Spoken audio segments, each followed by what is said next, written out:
Sisa dana yang berputar dalam praktek judi online mencapai ribuan triliunan rupiah. Sementara jumlah pemain judi online di tahun 2025 mencapai 8,8 juta orang. Kasus judi online.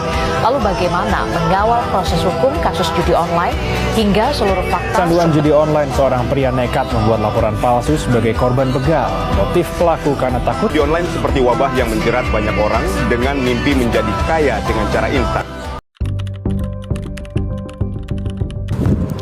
Halo teman-teman semuanya, di zaman sekarang ini pasti kalian udah nggak asing lagi sama yang namanya mendapatkan uang secara cepat dan dalam waktu yang banyak, dan uangnya juga banyak.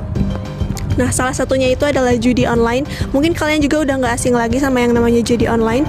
Di era digital saat ini, judi online itu banyak juga ditemuin di handphone, di sosial media juga. Yang dimana itu tuh namanya mendapatkan harta secara cepat dan dalam uang yang banyak, itu secara instan aja pokoknya. Jadi menggiurkan orang-orang untuk mengikuti dan join sama yang namanya judi online. Oleh karena itu, ada dampak negatifnya juga. Nah, di sini aku mau ngasih tahu bagaimana sih pencegahan biar kita nggak terjerumus untuk melakukan judi online. Yang pertama, kita harus memiliki lingkungan yang positif, lingkungan keluarga yang mendukung kita untuk tidak melakukan hal-hal yang negatif. Lalu kita juga harus melakukan pencegahan diri serta mengontrol diri untuk tidak terjerumus ke dalam hal-hal yang dapat membuat kita dan merugikan kita pokoknya. Jadi kalian jangan terjerumus untuk melakukan judi online karena itu dampak negatifnya sangat banyak dan bisa menguras ekonomi kalian. Lalu apa sih judi online itu? Judi online itu ada beberapa macam seperti slot online, poker online, judi bola, dan kasino online seperti roulette dan blackjack.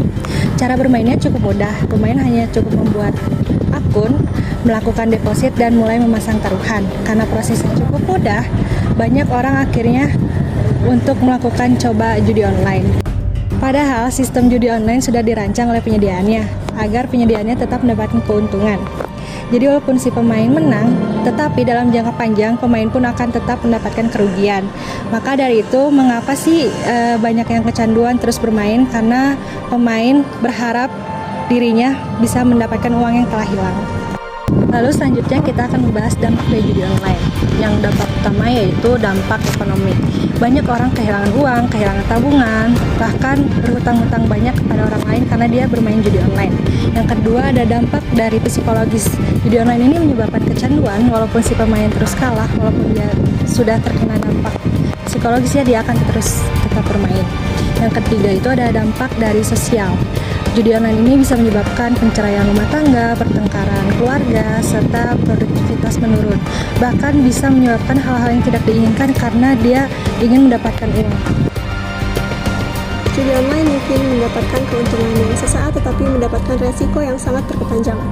Maka dari itu, mari kita lebih bijak dalam menggunakan teknologi dan memilih aktivitas yang bermanfaat. Terima kasih sudah menyimak video ini. Sampai jumpa.